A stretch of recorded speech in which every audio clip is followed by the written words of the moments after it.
Eu gostaria de compartilhar com vocês, além de tudo isso que Deus tem feito ali, um texto daqueles aleatórios do Novo Testamento. O Novo Testamento tem alguns textos ou histórias que parecem um pouco aleatórias, mas, na verdade, elas estão compondo como Deus faz missões. Missões não é uma tarefa... Talvez missões a gente pode dizer que sim, mas a missão é dele. Essa não é uma responsabilidade nossa. Missões é quando a gente alinha a nossa vida com o movimento de Deus. Mas eu queria olhar para um pouquinho essa passagem e ver um pouco do que Jesus faz e como ele atua. A nossa tarefa como igreja, sem dúvida, é manter a centralidade em Jesus e, a partir de Jesus, poder entrar nos movimentos que ele está fazendo.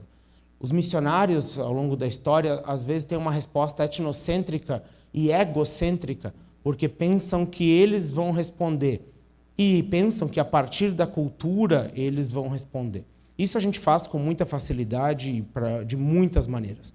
Sem dúvida nenhuma, Deus não vai responder a nada por você. Ele vai simplesmente transpor a sua vida, transformando a sua vida, esticando o braço dele até as pessoas. Nós somos somente ferramentas. Mas, para pensar nisso e para poder ser uma ferramenta eficaz, nós precisamos olhar sempre para como Jesus fez. E esse texto de Marcos, capítulo 5, aleatoriamente pode parecer um texto que não conecta com missões, mas, sem dúvida nenhuma, é como Jesus faz. Jesus, ele tem um movimento em circunstâncias diversas, respondendo de maneira inadequada.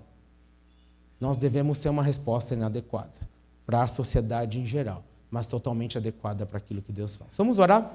E depois nós seguimos olhando um pouquinho mais para como Jesus responde situações aleatórias. Deus, te peço que o Senhor abençoe o nosso tempo de olhar para a Tua Palavra, abençoe grandemente a nossa vida pela Tua vida, que nós tenhamos vida somente em Ti e que o nosso agir não seja tão autêntico quanto tanto centrado em Ti. Te peço por isso, Pai, em nome do Teu Filho amado Jesus, Pai. Amém.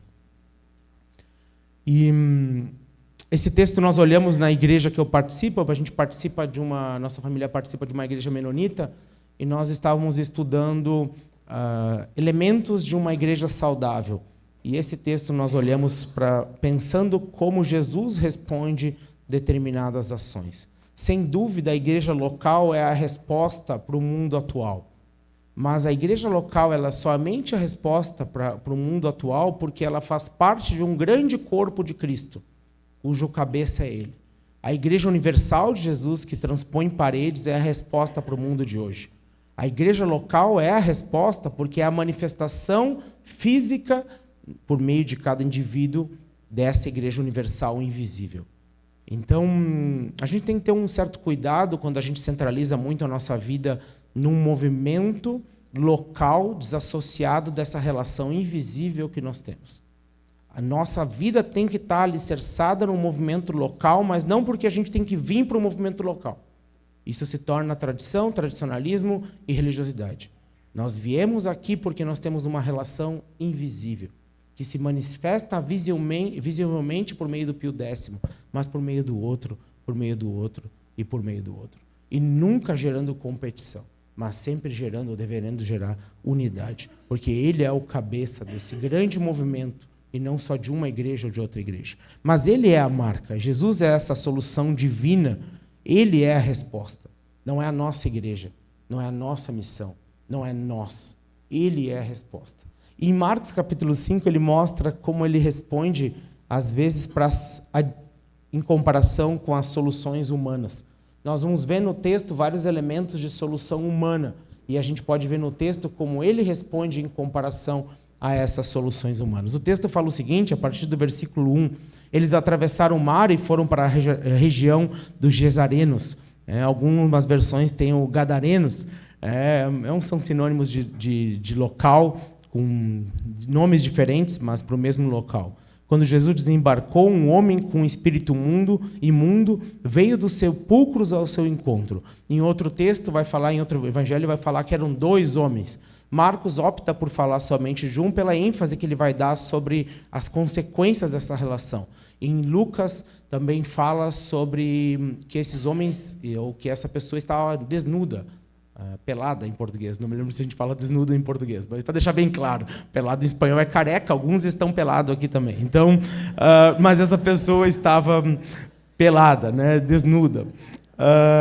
Então, esse texto é muito enigmático. Você imagina Jesus chegando e veio um homem peladão, né, possuído, e eram 2. O texto desse aqui ele vai continuar falando que as consequências dessa possessão eram muito fortes. Esse homem vivia nos sepulcros, ainda que ele foi até o encontro. E ninguém conseguia prendê-lo, nem mesmo com correntes. Solução humana, ela olha para aquilo que ela tem. As doações, elas são, sem dúvida nenhuma, uma solução que faz parte do processo, mas não pode ser só isso. A gente não pode atender somente, centralizar a nossa resposta para aquilo que a gente está vendo. As pessoas, eu estava vindo agora viajando de Córdoba até aqui, e começou a chover. E eu comecei a pensar sobre essas pessoas que perderam tudo e o gatilho que gera a chuva. O meu filho, o Luque, tem bastante problema respiratório. Os últimos 5 anos no Uruguai foram várias noites sem dormir. Quando eu ouço uma criança tossindo, hoje eu sinto um gatilho. Então, a doação e o estar junto é uma solução importante, mas não pensem que é a solução última para essas pessoas. Essas pessoas precisam de amor. Jesus responde com amor. A doação, quando ela é parte do movimento de Deus com amor, ela faz total sentido na mão dele. Mas essas pessoas não solucionaram as coisas com amor. Elas solucionaram baseado no medo. E você vai ver no texto que é presente o medo nessas pessoas. O medo, sem dúvida, é a antítese do amor. O medo, ele gera todo o movimento contrário àquilo que Jesus propõe com relação ao amor. Muitas vezes lhes haviam sido acorrentados pés e mãos, mas ele arrebentava as correntes e quebrava os ferros de seus pés. Ninguém era suficiente para dominá-lo. Noite e dia andava gritando, cortando-se com pedras entre os sepulcros na colina.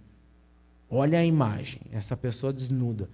2, violentos. Outro texto fala que eram violentos. O texto aqui fala que estavam cortados. Essa era algo que a sociedade naquele momento, assim como a sociedade atual, ia marginalizar completamente. E a sociedade marginalizou. A solução humana é isolar os problemas. Às vezes a gente faz isso na igreja também. Quando tem alguém que a gente não gosta ou que tem um comportamento inadequado para o nosso meio, a gente vai isolando a pessoa. Eu me lembro no tempo de pastorado na Aliança Centro, tinha uma pessoa que era muito difícil de conviver. Alguns vão dizer que era o Arthur, mas existiam outras também. E um dia eu fui na casa dela. E a gente tem, às vezes, um perfil econômico dentro das alianças que era diferente do perfil econômico dessa pessoa. E, às vezes, a gente olha para aquilo que está acontecendo e a gente está avaliando somente o comportamento das pessoas. E quando a gente se envolve e não isola as pessoas, a gente compreende melhor o comportamento daquela pessoa.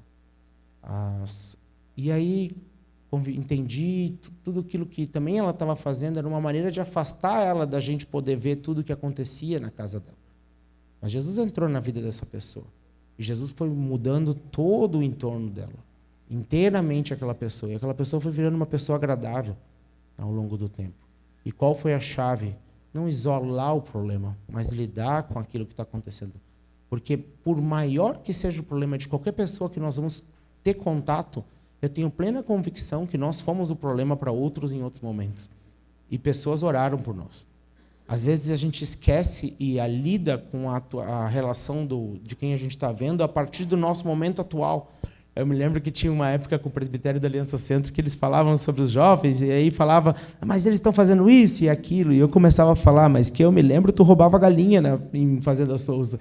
Aí, se eu me lembro, tu passou tal tempo lá em Vila Cristina. Aí, se eu me lembro, se a gente olhar para trás, gente, a nossa história muitas vezes não foi tão harmoniosa e bonita. E se Jesus tivesse isolado e deixado nós lá, hoje não estaríamos aqui. E não estaríamos dessa maneira. Jesus não isola as pessoas, Jesus vai até ela, indiferente do que está acontecendo. É Jesus quem vai. Ele é a solução. Toda vez que nós pensamos que nós somos a solução, nós temos o caminho perfeito do orgulho, e o orgulho leva à oposição de Deus. Eu brinco com a molecada, você quer comandar a mão de Deus, como alguns pensam, que com um cetro de poder vai fazer? Seja orgulhoso, que daí você coordena a mão de Deus, porque Deus se opõe ao orgulhoso. Nós não temos como mover a mão de Deus positivamente, mas nós temos como mover a mão de Deus negativamente. Jesus, ele está entrando e ele quer usar nós, não por necessidade, por ele mesmo, porque ele disse que vai usar nós. Jesus não depende, não deve nenhuma fidelidade a nós. Ele só faz isso porque ele disse que ele ia fazer. A fidelidade de Deus é somente para com ele e para com a sua palavra. E por causa da sua palavra e por causa da sua misericórdia, ele vai usar pessoas como nós, que sinceramente, se olhamos para dentro, sabemos que não tem motivo todos os dias para usar a gente.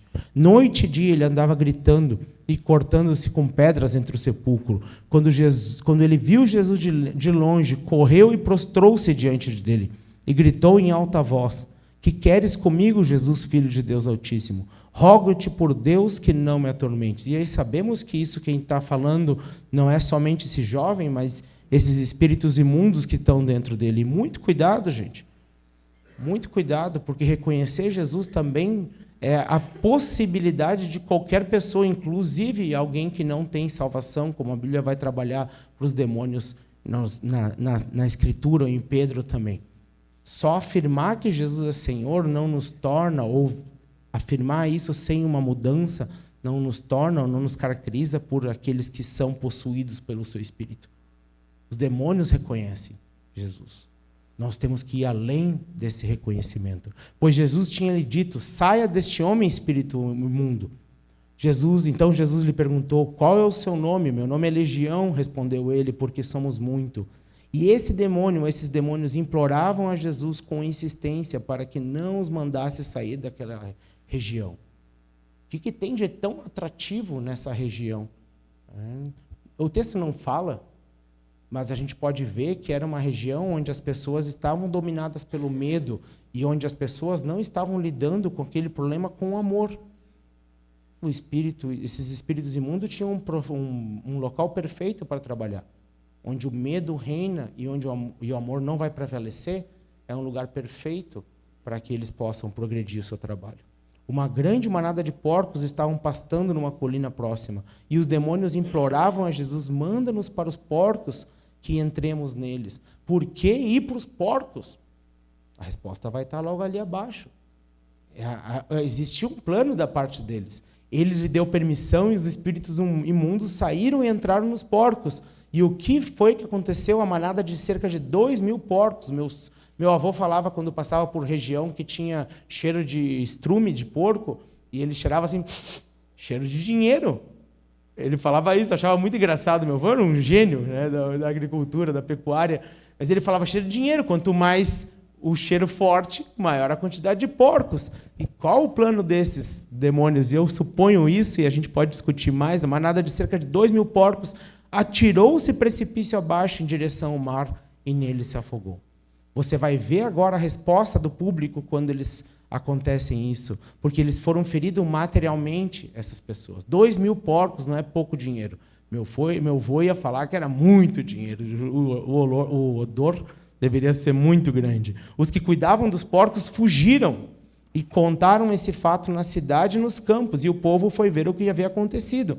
Quando se aproximaram de Jesus, viram ali o homem que fora possesso da legião de demônios assentado, vestido em perfeito juízo, e ficaram com medo. O outro texto vai relatar que todos da cidade ficaram com medo.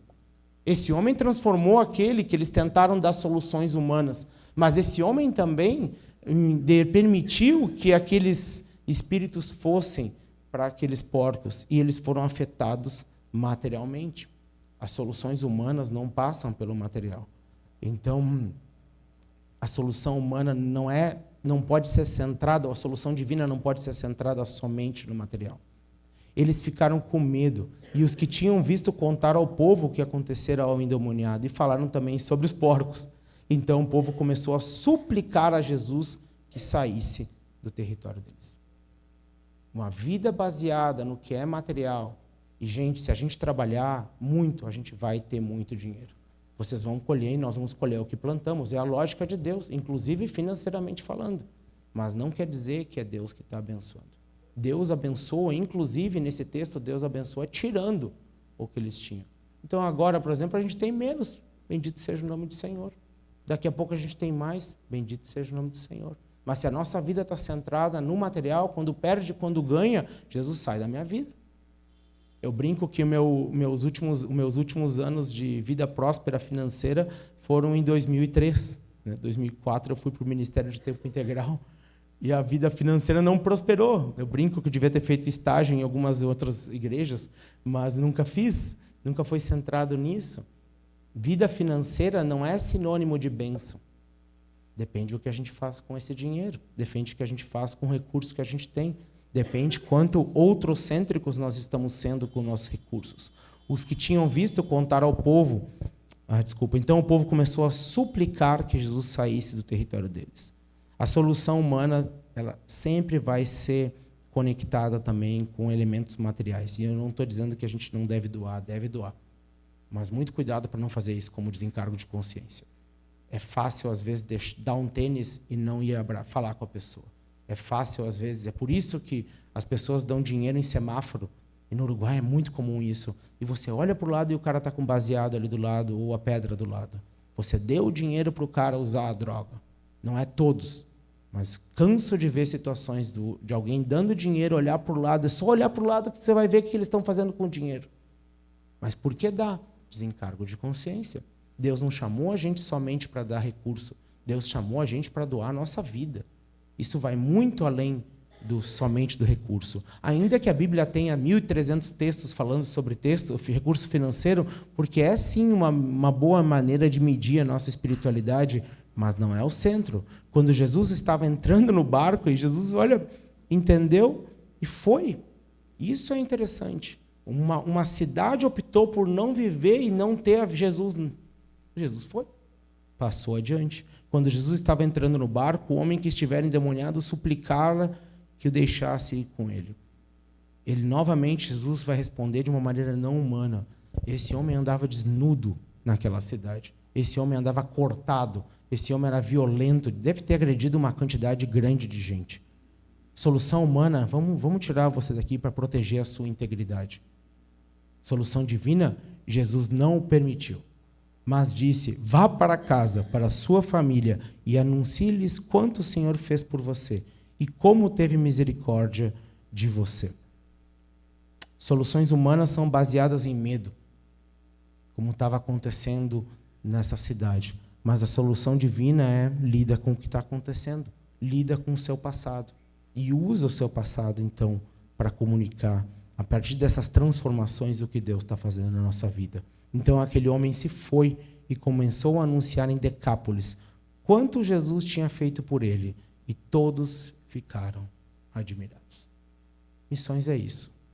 Missões é a solução divina incorporada e encarnada por pessoas como nós. Às vezes passa por maneiras que a gente não pensa ou que a gente tenta colocar dentro de uma caixinha. Jesus não está na caixinha. Jesus vai atuar e vai te usar, às vezes, de maneira muito diferente dentro de cada um. Ainda que existem padrões, ainda que existem situações diversas e Deus vai transpor você. E missões é quando você alinha com aquilo que Deus tem para esse momento, para a sua vida e para as pessoas que Ele pode alcançar por meio da sua vida. Ele vai usar o seu passado, Ele vai fazer de maneiras diversas e Ele não necessariamente vai responder da nossa maneira. Por isso que eu brinco que missões um pouco a gente tem um monte de plano, todos nós temos um monte de plano, mas viver a vida por missões, às vezes, é ter planos, mas saber que na Bíblia a vida é dada em dias. É bem interessante essa dinâmica de Jesus com o futuro, Deus com o futuro. É sempre em dias, não é nem em semanas nem em anos. A vida na Bíblia é dada em dias. Nós temos somente o dia de hoje. E a gente vai ter planos para esse dia para poder servir a Deus. Esse deveria ser o ideal da nossa vida. E a gente segura os planos assim. E se vem e as coisas mudam, a gente solta. e pega os planos de Deus para a nossa vida. Ore para isso, para a sua vida. Ore para não construir uma vida limitada para nós. Oremos para que nós, como igreja, não limitamos o poder de Deus. Porque Jesus, às vezes, obedece a gente quando a gente se opõe ou quando a gente decide que a gente vai governar. Porque Deus se opõe aos orgulhosos. E a cidade orgulhosa, Jesus foi. Deixou uma pessoa representando. Mas ele foi passando o evangelho além daquele lugar. Então, nós não governamos a mão de Deus. Mas se a gente segura os planos e diz, a gente sabe, não necessariamente a gente vai poder desfrutar de tudo aquilo que Deus tem para a nossa vida nesse tempo. E talvez a gente vai demorar muito tempo para aproveitar tudo aquilo que Ele tem para nós. Segure os seus planos diante do Senhor como Ele quer, da maneira que Ele quer. E tenha plena convicção de que esses textos aleatórios no Novo Testamento ou no Antigo Testamento, eles têm um propósito. Para ensinar a atitude de Jesus transpassa a resposta humana. Que nós sejamos a resposta espiritual para problemas físicos e metafísicos. Porque todos os problemas, todas as coisas são espirituais. E Deus vai responder de uma maneira sobrenatural. E Deus vai usar tudo isso que está acontecendo e vai usar você para fazer e para dar respostas metafísicas para um problema físico. E tudo isso vai ser a tônica e sempre vai ser a tônica de como Deus responde. Um gadareno endemoniado com vários problemas, resposta vai da metafísica, a resposta não vai da física. A metafísica é a resposta, Jesus é a resposta. A domínio pelo Espírito Santo é a resposta. E ele vai responder dentro dos elementos humanos, mas não de maneira humana. Ele sobrepassa isso. Ele é fiel à sua palavra. E que seja assim na nossa vida, o tempo todo. Oremos. Deus, te agradeço por estarmos aqui juntos e cultuar teu nome e ver o teu poder um pouco mais em tudo que está acontecendo nesses lugares. Eu te agradeço porque nas igrejas que eu tenho visto do Rio Grande do Sul, hoje não tem uma igreja que não está, ou a maioria das igrejas não estão, com um pouco do seu hall atolado de doações. Pai, ajuda essas doações a chegarem para quem necessita. Pai, abençoa de todas as formas aqueles que perderam tudo. Mas se eles não tinham nada porque não tinham a Ti, que eles possam ter tudo ainda que não tenham nada. Que o Senhor domine os lares do Rio Grande do Sul e que tudo isso possa ser um momento que daqui a alguns anos a gente possa ver um incremento percentual da Tua presença no nosso estado, Pai. Abençoa grandemente cada um. Abençoa grandemente cada um que está aqui, Pai, com tudo que necessita para fazer a Tua obra da maneira como o Senhor chamou e não da nossa maneira, Pai. Dá sabedoria para cada momento.